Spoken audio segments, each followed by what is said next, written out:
I learned very quickly that inches can feel heavier than bricks when a board decides they matter. The letter arrived on a Tuesday morning, thin paper, heavy implication, and a deadline circled like a dare.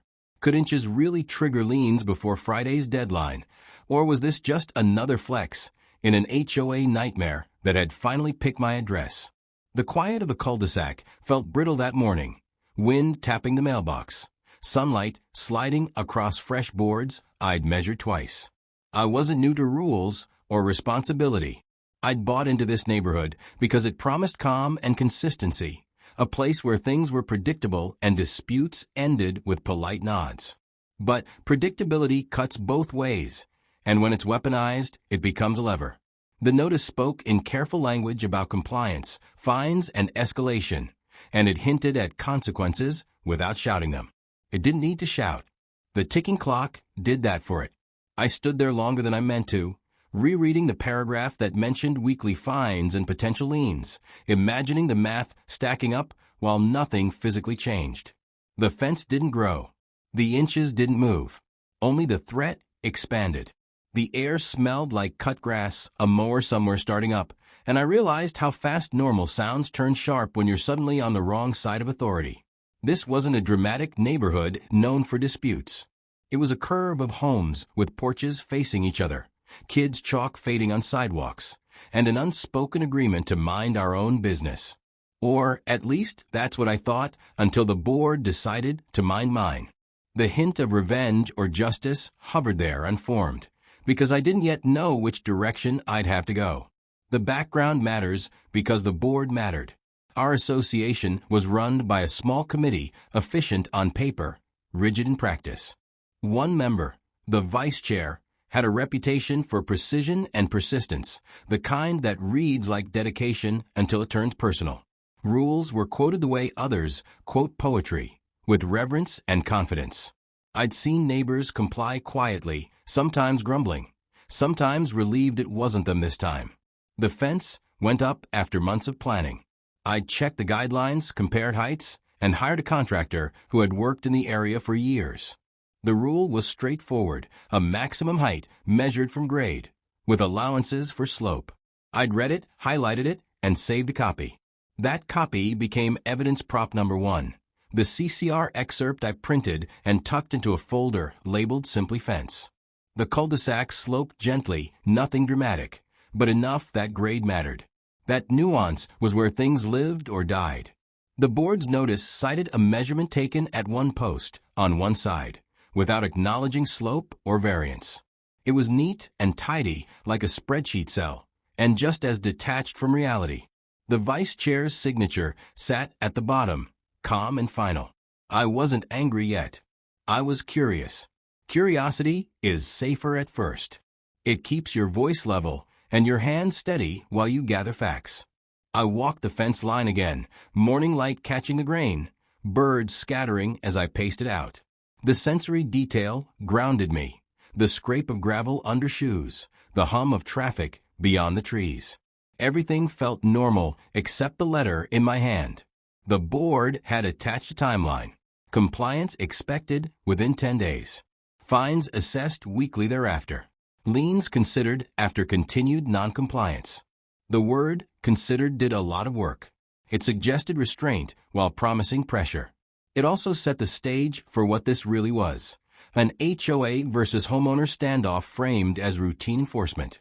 I emailed the association manager to acknowledge receipt, nothing more. No arguments yet. I needed information, not a fight. That pause, that breath before escalation, is where most people either fold or prepare. I chose prepare, even if I didn't yet know how far it would go. The first crack appeared when I requested the measurement details. The response came back vague, citing standard practice and community expectations. No mention of slope. No acknowledgement of the diagram I'd attached. The neighborhood felt quieter that afternoon, clouds thickening, the air pressing down. I could feel the social weight of it, the idea that this would be noticed. This was where small disputes began to stretch. I reviewed Plat maps filed with the county, an old survey stamped and dated, showing elevations along the curve of the street. Evidence prop number 2 slid into the folder, the Plat map highlighting grade changes. It wasn't flashy, but it was precise. Precision was going to be my shield. I attended the next board meeting, not to speak, just to listen. Chairs scraped, paper shuffled, and agenda items moved briskly. My fence was a bullet point, discussed without my name, reduced to inches and options. The vice chair framed it as consistency, fairness, and precedent. Those words can feel righteous even when they're selective. Surfaced in my mind as the meeting wrapped. The deadline was Friday, and the fines would start immediately after. The money at risk wasn't catastrophic yet, but the principle was. Once fines start, they normalize. Once normalized, they grow teeth. I left without comment, night air cool against my face, already planning the next move. Back home, I laid everything out on the table. Guidelines, plat maps, emails. The original contractor invoice noting measurements taken with slope considered. Evidence prop number 3, the invoice, felt mundane but important. Ordinary documents become powerful when aligned. I could hear a sprinkler ticking on nearby, steady and indifferent, and it reminded me that persistence isn't always loud. I drafted a response, careful and factual, requesting a remeasurement that accounted for grade per the guideline's own language. I cited bylaw 7.4, not as a threat, but as a reference. That bylaw would become central later, but at this moment it was just a signpost. The tone stayed neutral. The content stayed firm. The association replied with a short acknowledgement and no commitment. That silence spoke volumes. It suggested that the board was comfortable letting the clock run. Comfort with a clock is a luxury of authority. It also creates a pressure cooker for everyone else. As the sun set, shadows stretched across the fence, and the inches in question disappeared into darkness. They didn't look taller or shorter. They just looked like wood, doing its job. The sense of being watched lingered, a social haze that turns neighbors into potential witnesses. This was no longer just about compliance. It was about control and how far it could reach without being challenged. The next morning started with another email, this one more formal, more polished, and unmistakably colder. The association acknowledged my request for a remeasurement, but reminded me that enforcement timelines remained unchanged. Friday still loomed. The sensory shift was subtle, but real. Rain tapping the windows, a low gray sky, the kind of day that makes everything feel slower except the clock. I reread the message twice, noting what it didn't say. There was no plan for a site visit, no acknowledgement of slope, no reference to the contractor's invoice. Silence can be strategy. Let the homeowner scramble. Let the fines feel inevitable. Let compliance become the easiest path. This was classic homeowners association drama, the kind that turns small rules into leverage. I spent the rest of that morning cross-checking. The CCR language was clear.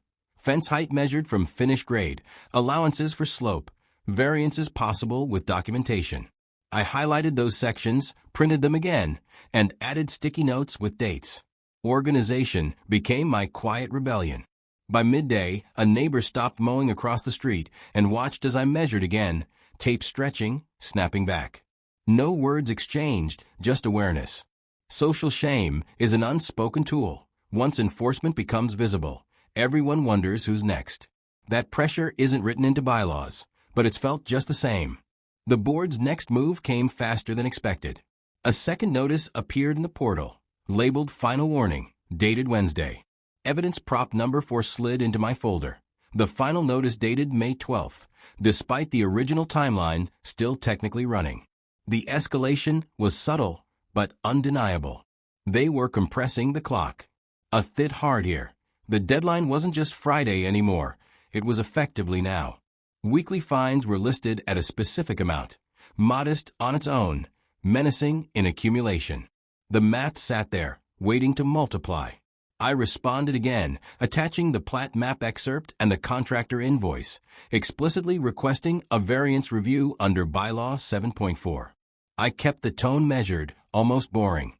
Boring can be powerful. It denies the other side emotional fuel. The reply came from the association manager, not the vice chair. It acknowledged receipt and stated the board would consider the materials at its discretion. Discretion is another loaded word. It suggests flexibility while reserving power.